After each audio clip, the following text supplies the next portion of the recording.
Orang laki-laki pertama kali yang ditanyakan nanti di akhirat adalah sholatnya. Betul enggak sholatnya sampean itu? Pastikan harus betul. Sesudah itu baru yang nomor dua ditanyakan masalah istrinya. Ya apa sampean duwe bojo iku tanggung jawab enggak? Lek ora tanggung jawab masalah engko. Kate mlebu surga iku angel. In ahsana usratahu ma'ahum wa ahsana ilaihim ahsanallahu ilaihi. Ketika kamu bagus dalam mempergauli istri, ketika kamu bagus dalam mempergauli suami, ahsanallahu ilaihi, maka dipastikan Allah akan berbuat bagus kepadamu, kepada kamu suami, kepada kamu istri.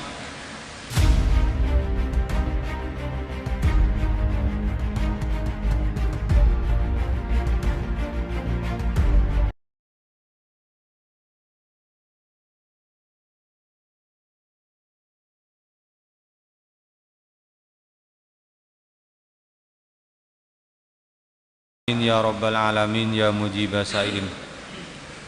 Wa qala lan dawuh sapa Utsman bin Affan, sahabat Utsman bin Affan, sami'tu midhanget ingsun Rasulullah ing Gusti Kanjeng Nabi Muhammad sallallahu alaihi wasallam yaqulu hale dawuh sapa Kanjeng Nabi.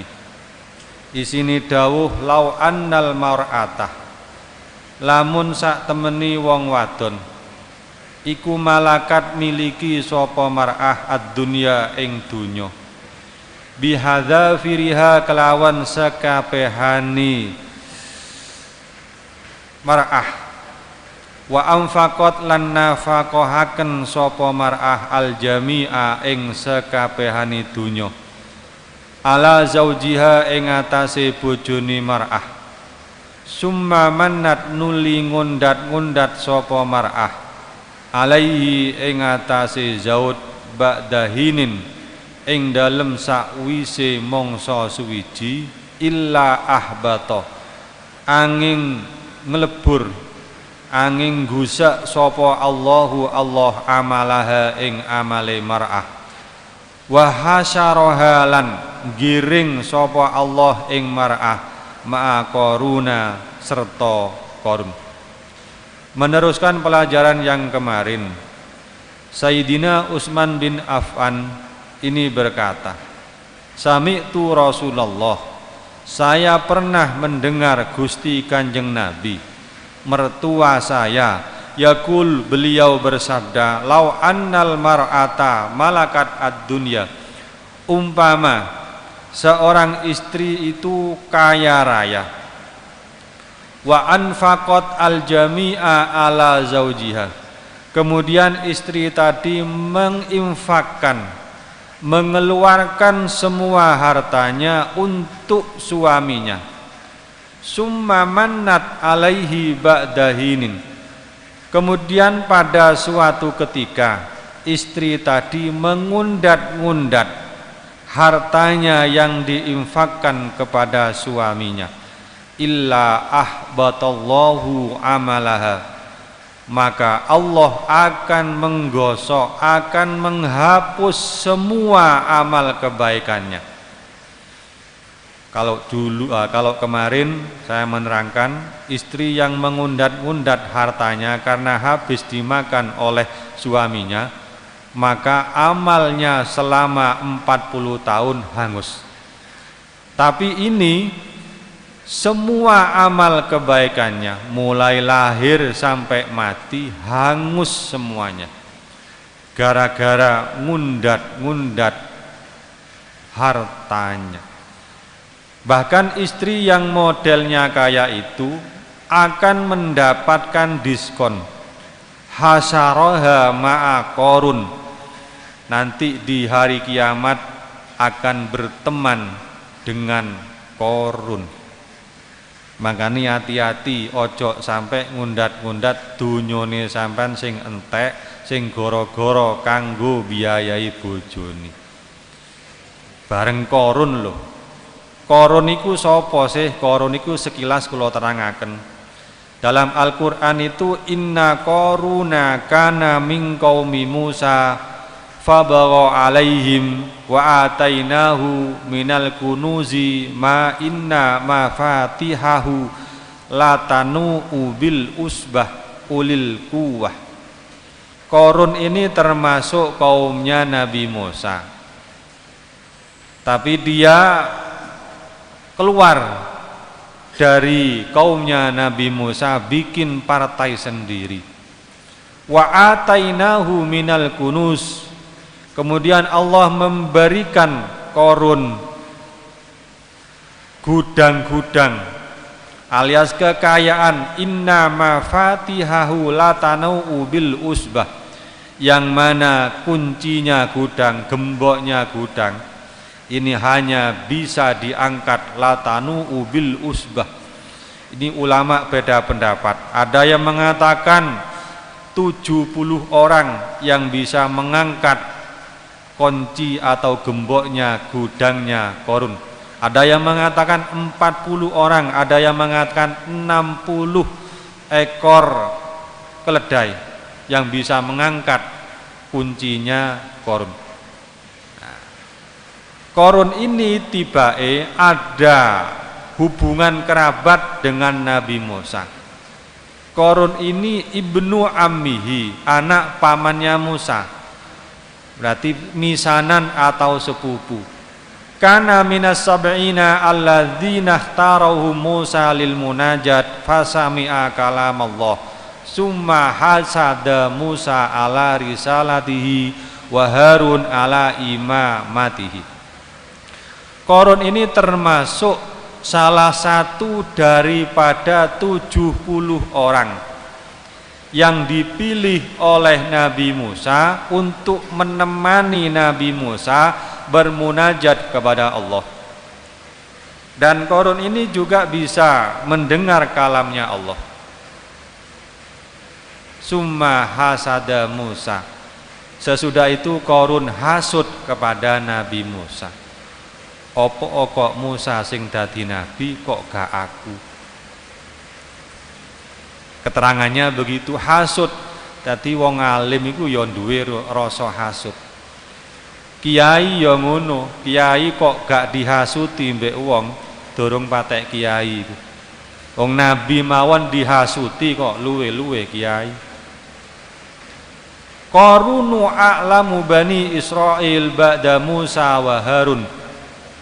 Korun ini merupakan orang yang paling alim di kalangan Bani Israel sesudah Nabi Musa dan Harun. Alim banget Korun ini. Wa aqra'uhum lit Taurah. Korun juga hampir hafal kitab Taurat. Wa ajmaluhum, dan orang yang paling tampan di kalangan Bani Israel adalah Korun. Wa aghnahum, dan orang yang paling kaya di kalangan Bani Israel adalah Korun. Wa kana hasanas sauti, Korun juga punya suara yang indah, yang merdu. Ini Korun. Tapi sayang dia hasud kepada Nabi Musa. Fabagha wa tagha wa tazala bi atba'ihi. Dia bikin partai sendiri, mokong dari Nabi Musa. Bahkan pengikutnya banyak sekali. Ada yang mengatakan 10.000 pengikutnya Korun. Wa ja'ala Musa yudarihi lil qaraba allati bainahuma wa huwa yu'dihi fi kulli waqtin. Nabi Musa selalu ngayomi Korun karena kerabat, tapi Korun malah menjauh. Bahkan hatta bana daron wa ja'ala babaha minan dabab.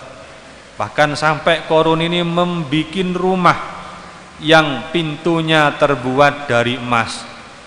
Pintu iku ya lek setengah kintal, lek gede ono. Wa daraba ala jidaraniha safai hadzahab. Temboknya itu dilapisi oleh emas. Ini Korun. kaya banget.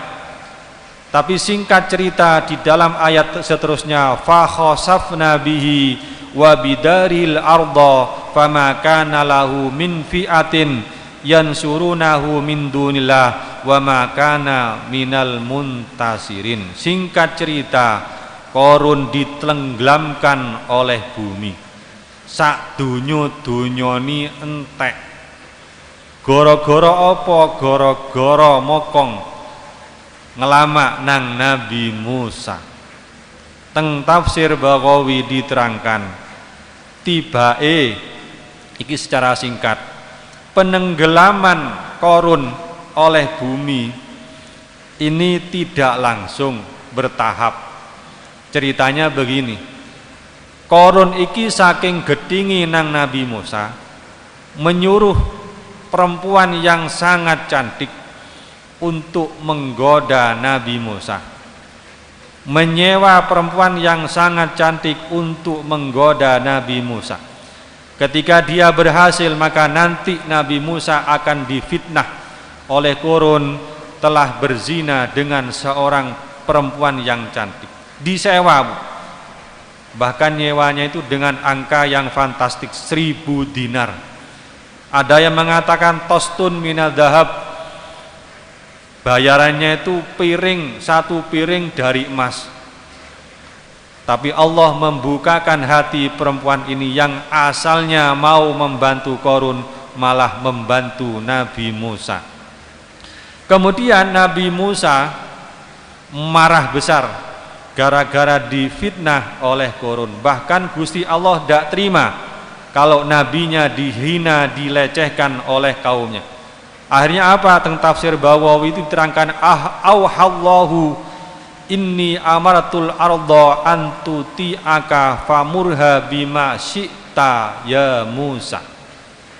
Gusti Allah berkata kepada bumi, wahai bumi, saya perintahkan kamu bumi manut kepada Nabi Musa. Apa katanya Nabi Musa? Ikuti. Jadi bumimu dikongkon mbek Gusti Allah, kongkon manut nang Nabi Musa. Akhirnya apa? Saking marahnya Nabi Musa kepada Korun, langsung Nabi Musa berdoa, ya ardu hudhihim fa'akhatul ardu fa'akhadat ardu bi aqdamihim. Tibai penenggelaman Korun oleh bumi ini tidak langsung, bertahap. Jadi coro sampean hadir di situ, kemudian bawa HP, bisa direkam. Karena tidak langsung, beda dengan kecelakaan. Kecelakaan ini cepat. Kalau ini tidak, bertahap. Pertama itu hudhihim fa'akhadat al-ardu bi aqdamihim. Wahai bumi, sedoten Korun itu. Ini doanya Nabi Musa.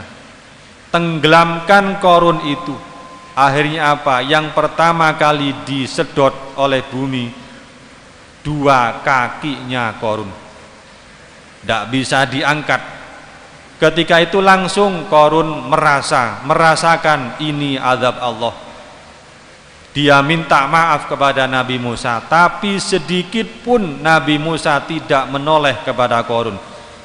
Doa lagi Nabi Musa, hudhihim fahadat ardu birrukab.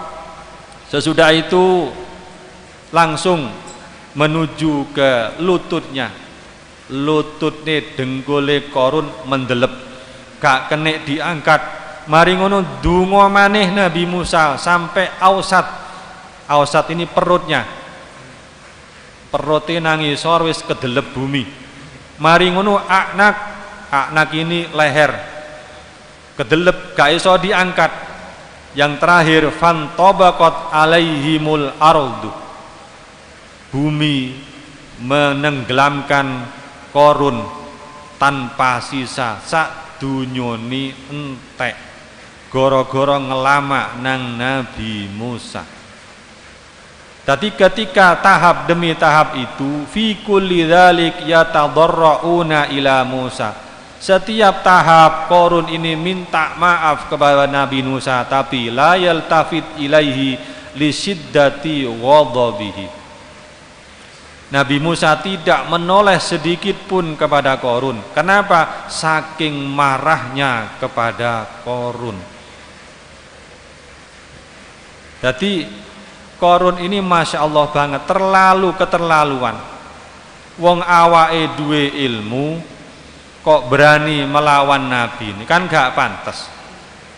Padha karo polisi kan ngayomi wong kok malah bedil wong. Akhirnya apa? Dihukum mati. Dadi masih yo melakukan naik banding tetap ditolak. Masih yo melakukan peninjauan kembali, melakukan kasasi di Mahkamah Agung tetap ditolak. Goro-goro apa gak pantes. Wong polisi kudune ngayomi malah bedil wong. Iki kemudian teng tafsir Sawi itu diterangkan qala ba'duhum annal arda la ta'kulu jismahu. Sebagian ulama mengatakan bumi ini tidak mau makan batangnya Qarun. Kafirun la yabla hasadu ba'dal maut wa huwa Qarun. Ada orang kafir yang mana badannya itu sesudah mati wutuh. Siapa itu? Wahwa Qarun, yaitu Qarun.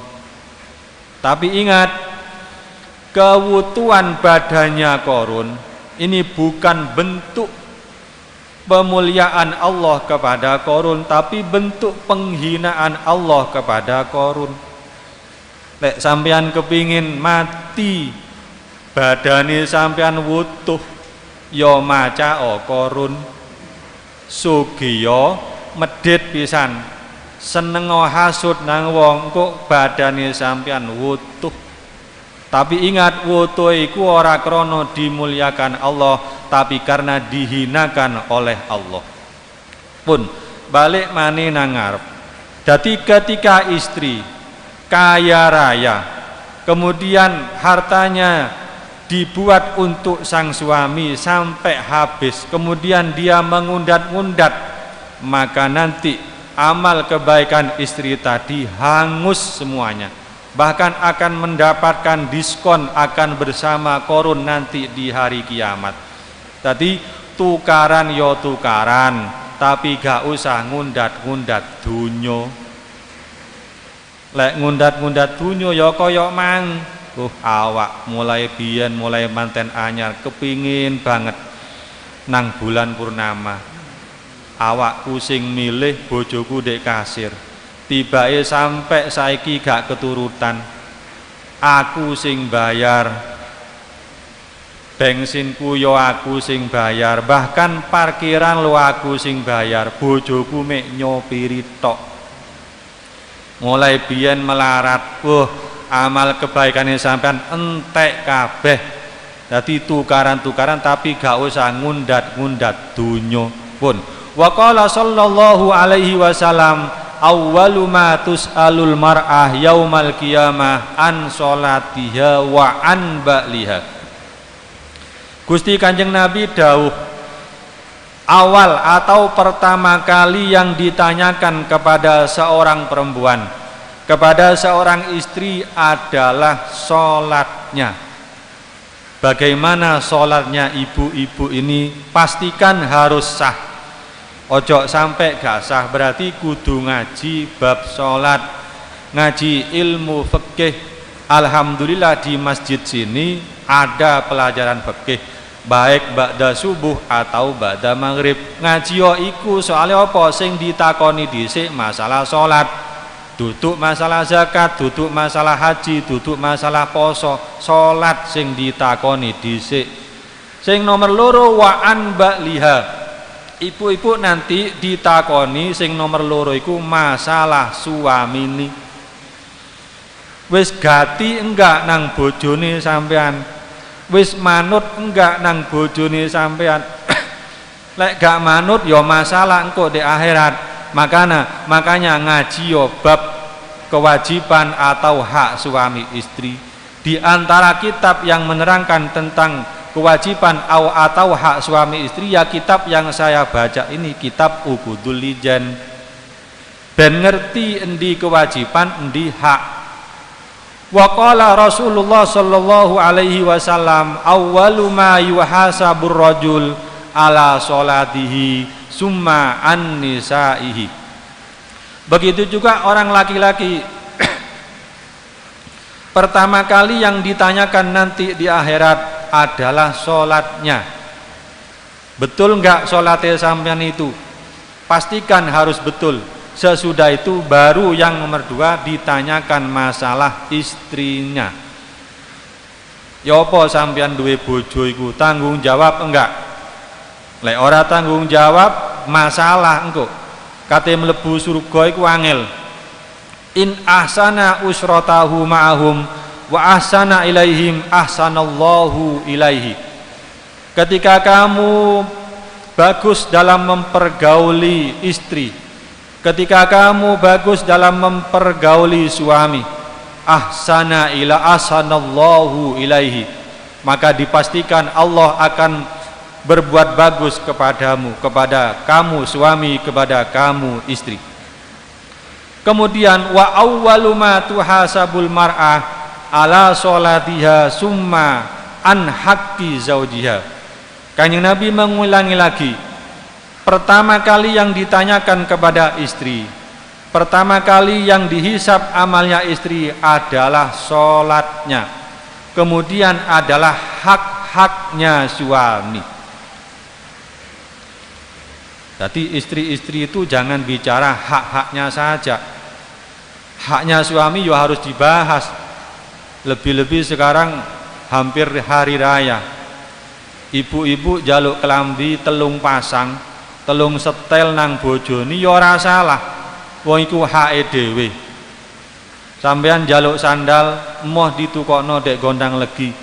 Jaluk ditukokno dek Malang, dek Elizabeth kono. Ya ora apa-apa iku hake sampeyan. Tapi haknya suami ini sampean apa wis dilakukan, apa wis dipenuhi. Lek durung dipenuhi masalah nanti di akhirat. Qala Rasulullah sallallahu alaihi wasallam li muzawwajatin fa aina anti minhu. Kanjeng Nabi dawuh kepada perempuan yang sudah punya suami, aina anti minhu. Kamu sekarang di mana? Apakah kamu sudah berbuat baik kepada suamimu? Qalat ma'aluhu ay ma uqassiru fi hidmatihi.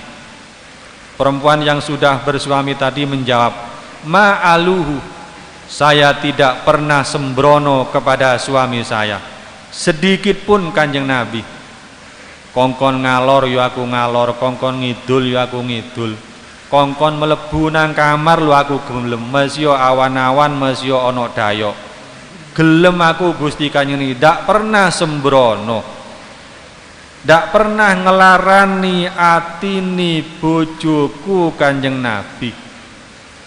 Illa ma ajastu anhu, kecuali sesuatu yang memang saya tidak mampu menuruti kemauan suami.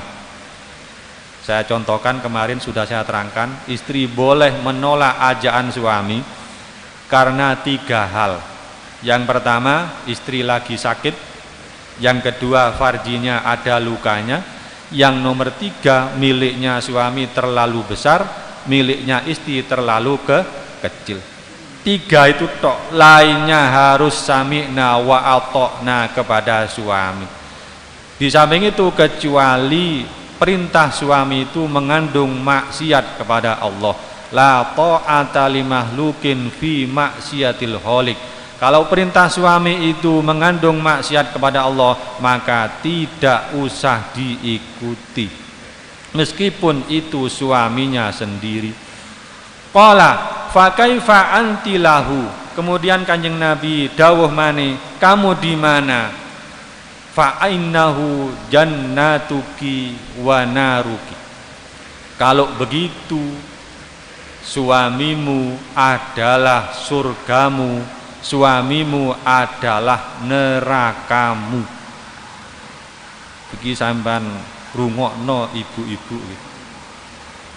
Suami itu bisa menyebabkan kamu masuk surga, suami bisa menyebabkan kamu masuk neraka.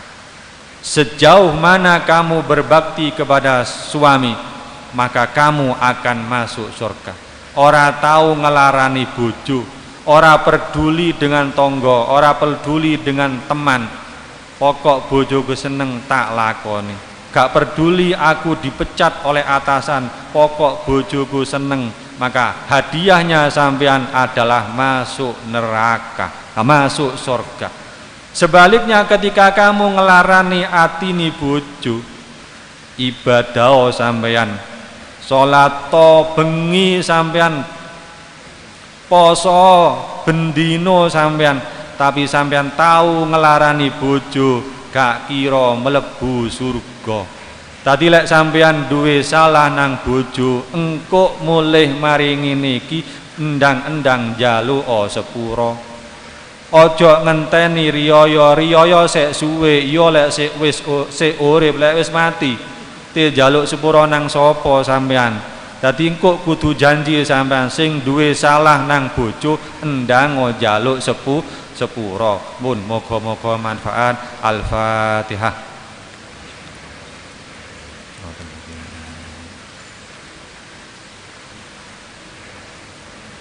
Assalamualaikum warahmatullahi wabarakatuh.